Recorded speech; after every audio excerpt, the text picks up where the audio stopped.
एक बार सभी बच्चे ऐड हो जाएं। क्लास हमारी लाइव हो चुकी है। आज पढ़ेंगे हम लोग जो कुछ बेसिक टर्म पढ़ रहे थे। Good morning. जो बेसिक टर्म पढ़ रहे थे हम लोग, उन्हीं बेसिक टर्म के आगे कुछ दो चार नए शब्द और सीखेंगे।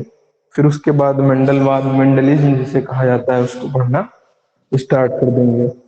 तो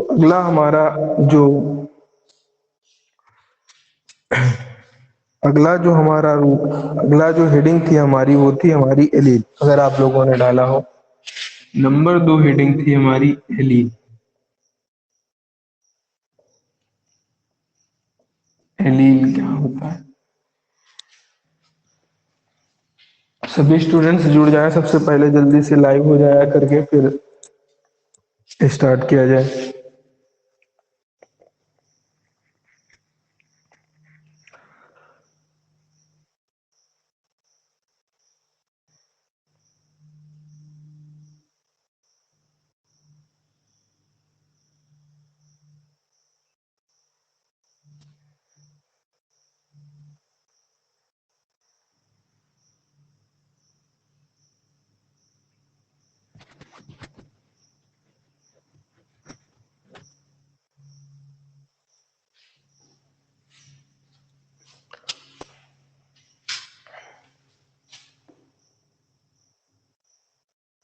गुड मॉर्निंग। जल्दी से सभी बच्चे जुड़ जाएं।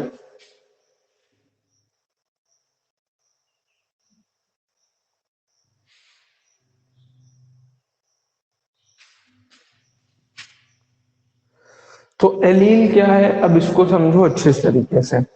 जीन जो शब्द है, ये जीन शब्द जो है, या कोई भी एक जीन, ये जीन उपस्थित होते हैं हमेशा कोई गुणसूत्र पर। मान लीजिए ये हमने गुणसूत्र मान लिया, और गुणसूत्र ये, इसके ऊपर जीन जो पाया जा रहा है उसका नाम है ए। और जो ये जीन होते हैं, ये हमेशा हमेशा पाए जाते हैं अपने दो रूप में, अपने ही दो रूप में। बिल्कुल इसी के समान एक फोटो कॉपी और पाई जाएगी। इसी गुणसूत्र के सामने एक और गुणसूत्र पाया जाएगा। इन दोनों गुणसूत्र को कहते हैं समजातीय गुणसूत्र। क्या कहेंगे भैया? समजातीय गुणसूत्र। और समजातीय गुणसूत्र के वही स्थान पर जीन का दूसरा रूप भी उपस्थित होता है। तो इन दोनों रूपों को ही हम लोग कह देते हैं एलील। क्या कह देते हैं भाई? एलील। एलील का मतलब क्या है? भाई भाई। एलील का मतलब क्या है? भाई भाई। एलील शब्द का मतलब क्या है? भाई भाई। यानी जीन के तुलनात्मक रूप जो समजातीय गुणसूत्र के समान स्थान पर उपस्थित होता है, एलील कहलाता है। क्या कहेंगे? एलील क्या है? जीन का तुलनात्मक रूप, जीन का तुलनात्मक रूप जो समजातीय गुणसूत्र के समान स्थान पर उपस्थित होता है, एलील कहलाता है। और हमने आपको पहले ही बताया था, एलील शब्द दिया किसने था? पहली ही हमारी चैप्टर की लाइन थी जेनेटिक्स, और एलील शब्द को दिया था हमारे वैज्ञानिक बेटसन ने। तो चलिए अब देखते हैं इसके अंदर परिभाषा क्या लिखेंगे एलील की। बहुत ही क्लियर कट हर एक चीज पता होना चाहिए, तभी तुम्हें ये चैप्टर पूरी तरीके से क्लियर होगा। तो लिखेंगे जीन के तुलनात्मक रूप, जीन का तुलनात्मक रूप जो समजातीय गुणसूत्र के, समजातीय गुणसूत्र के, समजातीय गुणसूत्र के समान स्थान पर उपस्थित होता है, उपस्थित होता है, एलील कहलाता है। एलील कहलाता है। ठीक भैया। और एलील शब्द दिया किसने था? एलील शब्द बेटसन ने दिया।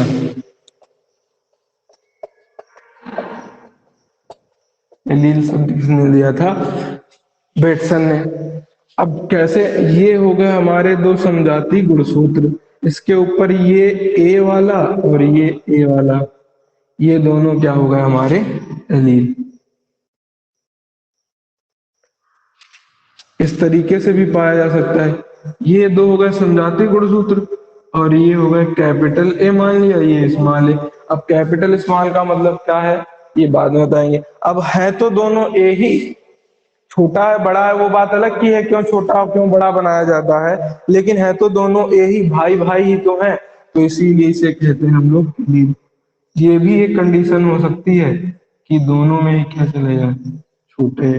तो एलील, आप पहले इसकी परिभाषा लिखें, फिर जो इस तरीके से हमने ये बनाया है फिगर, इसको भी आप बना लें। जल्दी से बनाइए भाई, और अगर बात क्लियर हुई है तो एक बार कमेंट कर दीजिए, फिर आगे बढ़ा जाए।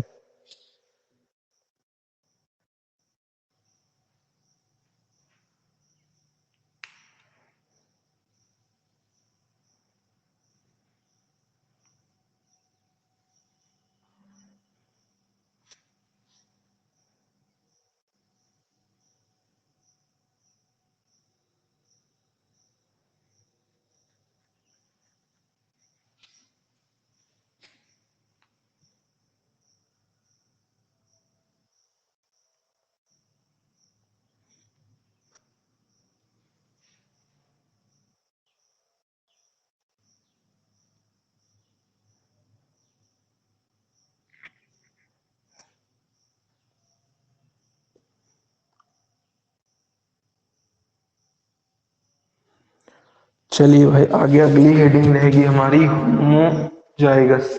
क्या रहेगी भाई? होमोजाइगस, समयुग्मकी। समयुग्मकी होमोजाइगस।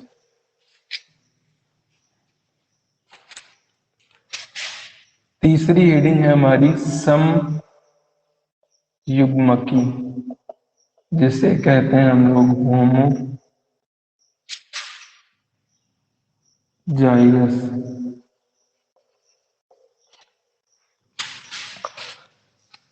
तो होमोजाइगस कंडीशन क्या होती है? जब हमारा जाइगोट बनता है, यदि जो जाइगोट बने, जाइगोट एक प्रकार की सेल होती है, अगर इस जाइगोट के अंदर, इस कोशिका के अंदर आने वाले गुणसूत्र, हो सकता है गुणसूत्र ये वाला भी आ जाए, हो सकता है गुणसूत्र ये वाला भी आ जाए, हो सकता है गुणसूत्र ये वाला आ जाए।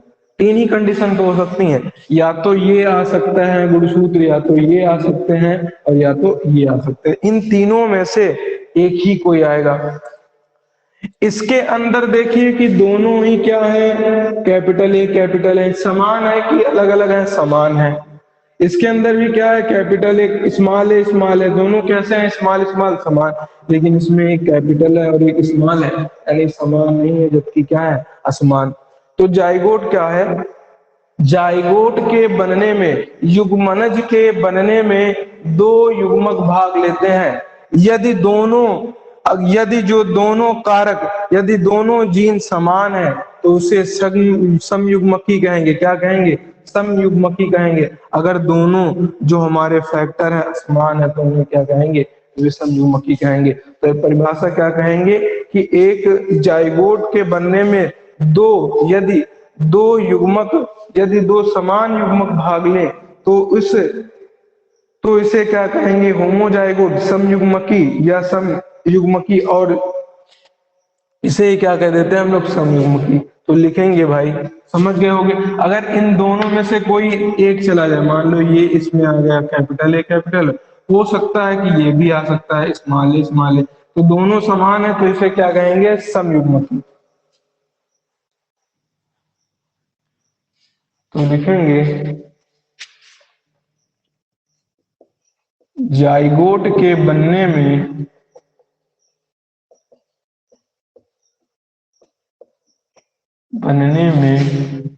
यदि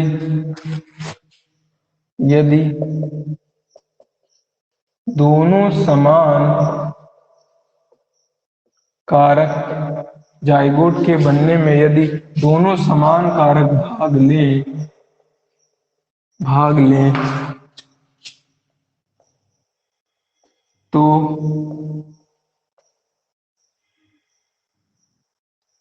तो इस दशा को समयुग्मकी कहते हैं।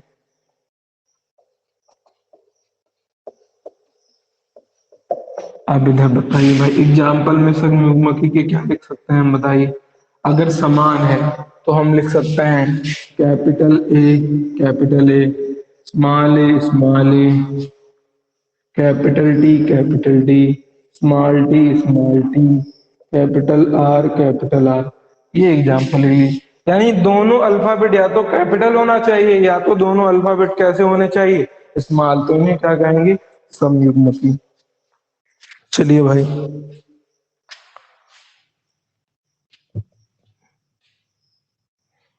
इसे उतार लीजिए।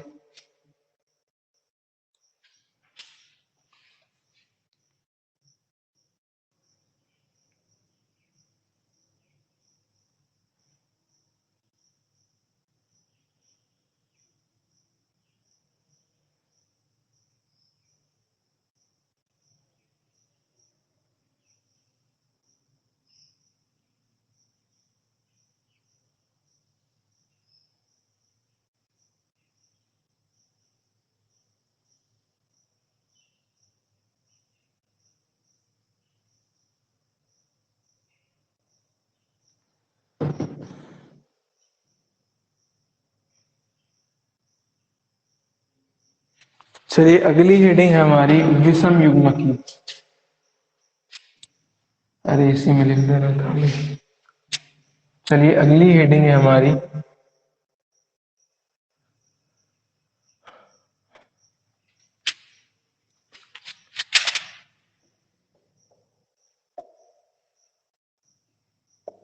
विषम युग्मकी हेट्रोजाइगस। जाइगोट के बनने में यदि दोनों असमान कारक भाग लें तो तो इस दशा को विषम युग्मकी कहते हैं। विषम युग्मकी कहते हैं। इसमें क्या ले लें भाई, इसमें ले लें कैपिटल आर स्मॉल आर। दोनों, एक बड़ा एक छोटा ले लें, बस हो जाएगा।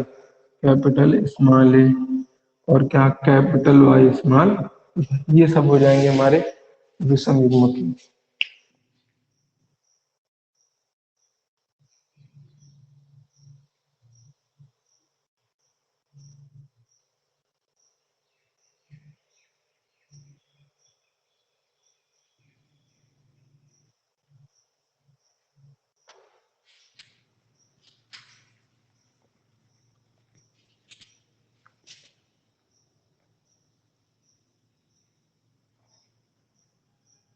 इसको भाई लिखिए जल्दी से, आगे हेडिंग पढ़ाई जाए।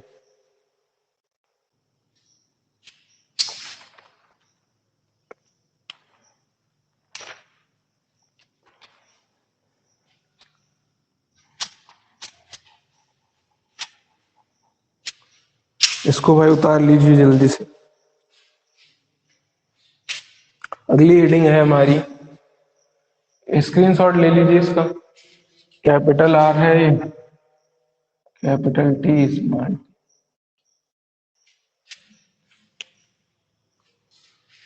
उतर गया तो एक बार कमेंट कर दीजिए।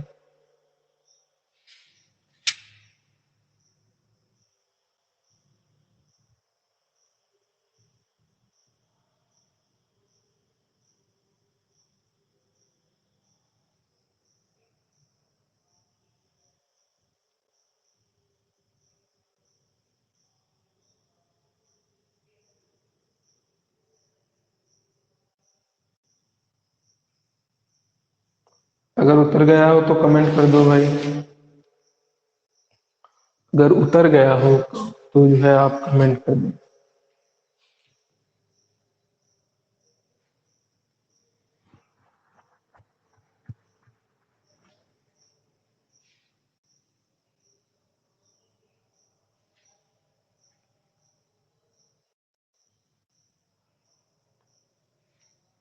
चलिए, अगली हेडिंग है हमारी फिनोटाइप।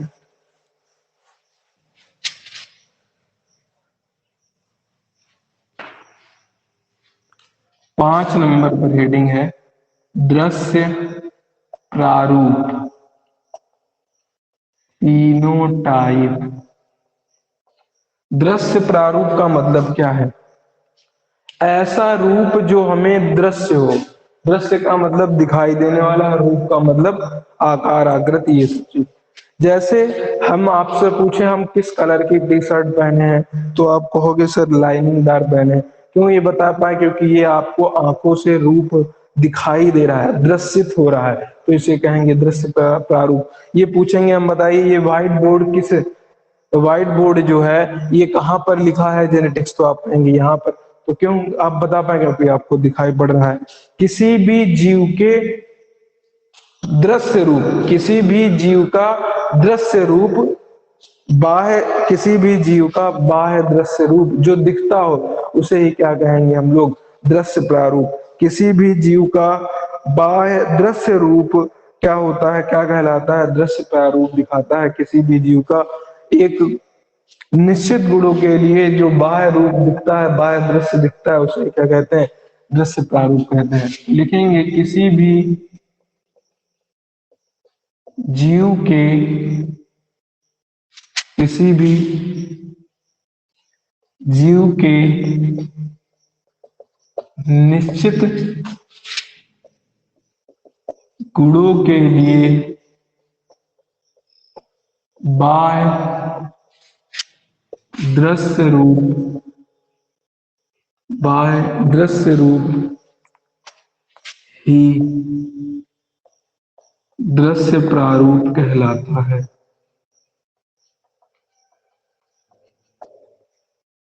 अगली हेडिंग है इसी में जीन प्रारूप।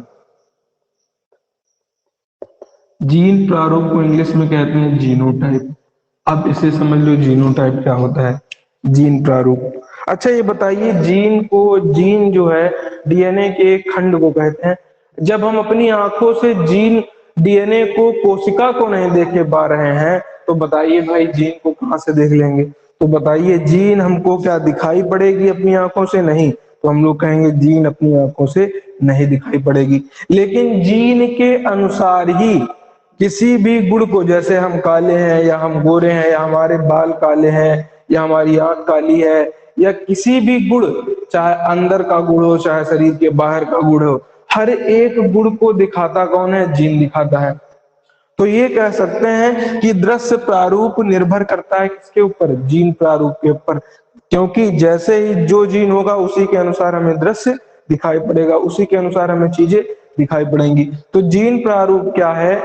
किसी भी जीव के निश्चित गुणों के लिए जो अनुवांशिक संगठन है, जो जेनेटिक मेकअप है, उसे ही क्या कहेंगे? जीन प्रारूप कहेंगे। तो लिखेंगे किसी भी जीव के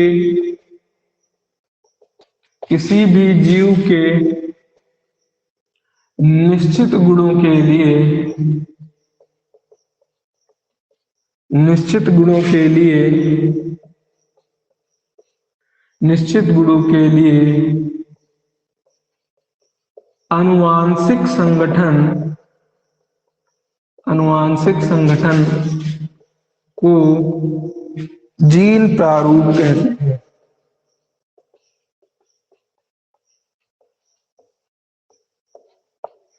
दूसरी बात नोट में ये आपको याद रखनी है, बहुत इंपॉर्टेंट बात है। जीनोटाइप और फिनोटाइप को जॉनसन ने जॉनसन ने बताया। चलिए इसको भी भाई उतार लीजिए आप जल्दी से, इसको भी उतार लीजिए, फिर आगे पढ़ा जाए मेंडलिज्म, मेंडलवाद।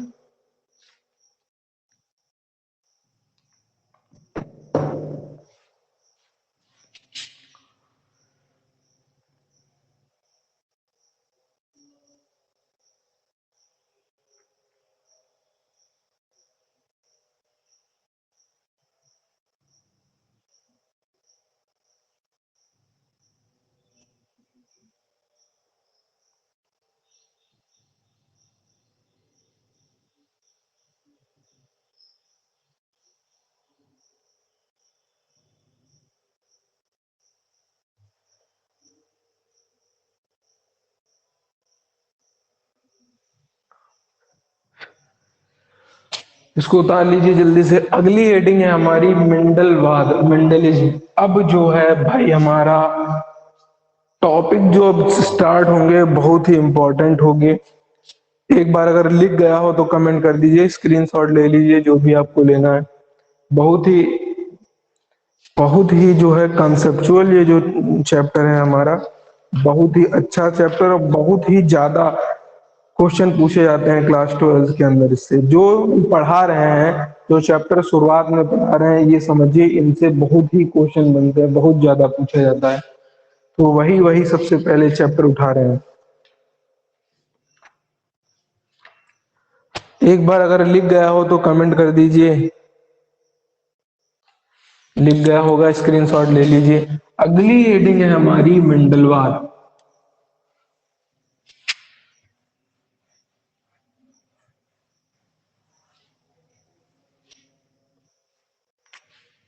मेंडलवाद, इंग्लिश में कहते हैं इसे मेंडेलिज्म। हेडिंग डाल के छोड़ दीजिए, बाकी का जो इसका पोर्शन है वो कल बताएंगे।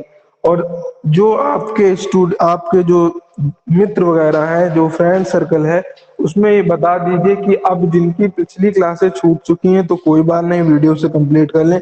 कम से कम अब तो रोज जुड़ जाया करे आकर के, क्योंकि भाई अब जो हमारा नया चैप्टर चल रहा है, सभी को एक बार इन्फॉर्म कर देना।